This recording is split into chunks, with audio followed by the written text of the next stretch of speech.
Li Changfeng is a single father who dotes on his teenage daughter, a high school student. Unlike her peers, the girl dreams of getting a dog rather than a boyfriend. Chang drives his daughter to school and then goes to work. In the evening, heavy rain begins.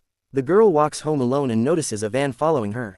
Chang is surprised when he doesn't find his daughter at home. She should have returned much earlier than he did. Her phone is switched off for some reason. Chang spends the entire night driving around the city. In the morning, the body of an unknown girl is washed ashore. It has not yet bloated and the detective determines that she had been in the water for less than 36 hours. The girl turns out to be Tian. Chang arrives at the morgue for identification. He immediately recognizes the familiar drawing on his daughter's arm. When he sees Tian's face, he breaks down in tears and grabs her body. When Chang finally regains the ability to speak, he answers the detective's questions and then goes home. Soon after, he returns. The grieving father now sits day and night outside the police station, hoping the police will uncover something. Anything. The forensic report arrives. DNA from 2 individuals is found on the girl's body. Chang blames himself. He had stayed late at work and didn't pick up his daughter after school. Detective Wang leaves Chang his business card. The killers had hoped the river would carry the body far away from the crime scene, but they miscalculated. They clearly acted in haste. A suspicious van with a covered license plate was caught on surveillance cameras. A young man is seen peeking out of the van. Now he must be found. In the morning, Ten is cleaning a pile of empty bottles out of the vehicle. Among the trash, he finds the victim's phone and hides it just as the police approach. The van belongs to Tian's father. The boy recalls how their group noticed a girl in a white dress the previous night. The scumbags surrounded Tian, knocked her out with chloroform, and dragged her into the van. After that, they did whatever they wanted to her. They even filmed it. Ten was just a lackey and the driver. He hurriedly leaves the den. These criminals have done this many times before. The heartbroken father remembers photographing his daughter for documents. Now, that photo will be used for her memorial. The tragic fate of Tian in the white van is reported on the news. Tian's friends beat him up and threatened him to keep quiet, claiming he was driving the van alone. All night, however, Tian refuses to take the blame for murder. He turns on the phone he found and tells Chang the names of his daughter's killers. He even tells him where to find them. After that, Tian throws the phone away. Chang immediately calls Detective Wang, but he doesn't answer. Chang decides to go to the address himself. Tian even tells him where the spare key is hidden. Thanks to this, Chang gets into the apartment. One of the criminals returns home at that moment. Chang hides and suddenly sees his daughter's bag on the floor. Xiao cooks noodles and starts watching on his computer what they did to young Tin the night before.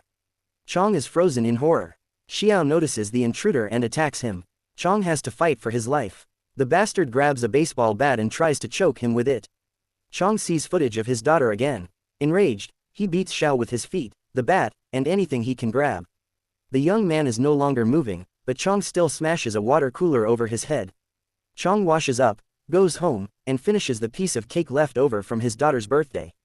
Tian was 16 years and 1 day old when she was taken from him. Before leaving the den, Chang takes a photograph of the second criminal. Siwei messages his now dead friend and suggests meeting up. Chang continues the hunt. Detective Wang arrives at the crime scene. He and his partner watch the video and recognize the victim. Chang is not answering calls and is not home. However, bloody clothes are found. In a trash bin, police discover that the dead young man had been communicating with 2 teenagers who had dropped out of school months earlier. Tiana is quickly found at an internet cafe. He claims he doesn't know where Siwei is. The detective notices bruises and convinces the boy that once they catch the criminal, he won't be able to hurt him anymore. Tian then reveals that Siwei likely went to see a local thug. Chang arrives in the same city, rents a cheap apartment in a quiet neighborhood, and lies low. At dinner, Tian loses control, furious that police labeled him an accomplice. He never thought the girl would die. He was abused and forced to help. More videos with other girls are found on the computer. The father of one of the victims comes to the station. Unfortunately, the girl is already dead. Sui's parents also arrive. They claim their son doesn't need this. Girls flock to him anyway. The businessman hopes to pay off the families as usual. This time, it won't work. Another victim's father attacks him. Detective Wang recalls how 10 years earlier, village boys tortured appear on camera. They were only 12 to 13 years old and they were released. Chang doesn't know where to find Siwei, so he starts visiting internet cafes. Another victim's father hopes Chang is never caught and continues punishing the young criminals. Chang carefully studies Sui's videos and finds a clue.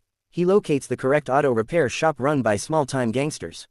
Chang asks about Siwei. The thugs become tense and attack him. A fight breaks out. Chong nearly defeats them, but someone points a shotgun at him. Chong sprays them with paint, disarms one attacker, and shoots him in the knee. He interrogates the wounded man, and learns that Siwei is hiding in an abandoned hotel. Chong takes the gun and ammo and returns home. Police declare Chong wanted and offer a reward. The landlady recognizes the vigilante and enters the apartment while he's away. She also sees the video of Tian's abuse. It turns out the garage was used to produce amateur porn. Siwei is just one supplier. She doesn't call the police and even brings Chong clean clothes. She begs him to stop. Tian wouldn't want her father to become a murderer. The law will punish them anyway, but Chong doesn't want the monsters to get a second chance. He doesn't want them released in a few years to start families. His daughter won't get another chance. Police locate the abandoned hotel. Chong is already heading there. The woman drives him, since Chong can't move freely anymore. His face is known nationwide. Detective Wong hates juvenile criminals who get away with everything. They are no different from adults. Due to a landslide, the woman stops. While she searches for a detour, Chong disappears. Police search the hotel. In one room, they find a girl who was also used in illegal videos. The police hide. Siwei arrives on a motorcycle and calls the girl. She answers. After 3 months in captivity, she has developed Stockholm Syndrome and warns Siwei about the police. Siwei tries to escape, but Chong fires at him, hitting the motorcycle. Chong chases him as police pursue both. Detective Wong sees Chong and orders him to stop. Siwei hides nearby. Everyone reaches an abandoned beach area. Wong fires toward Chong as he's about to escape. Chong collapses, crying, begging the detective to shoot him. He doesn't want to live without his daughter. Wong lets him go. Chong seems to stop, burning Siwei's photo. He falls asleep on a rooftop with a phone in his hand. "I'm almost home," Tan wrote in her final message.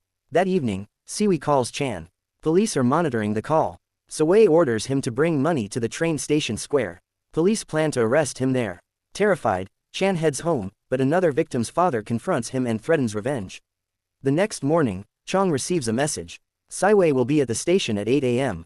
Police instruct Qian to remove his cap as a signal. Siwei appears suddenly and strikes his arm. Police surround Siwei. He takes Qian hostage and flees into an underpass. Chong pursues him. Qian escapes into the crowd. Chong strikes Siwei down with the rifle butt and holds him at gunpoint. Chong recounts everything Siwei did to his daughter. Siwei kneels, begging for mercy, offering his father's money. Detective Wong pleads with Chong to stop and let justice take its course. Chong replies that this animal will never change. "You killed my daughter," Chong repeats and shoots. Police fire back. Chong is killed. Siwei survives, disfigured as Chong dies. He remembers his daughter clutching her keychain. 6 months later, Detective Wong visits Chang's grave. That day, Si is sentenced to 15 years in prison. Tian avoids prison for cooperating and returns to school. It turns out another victim's father revealed Siwei's location and served 6 months for it. Everything could have gone differently. If Chong hadn't stayed late at work, he would have bought his daughter a puppy and walked home with her together. Thank you for watching.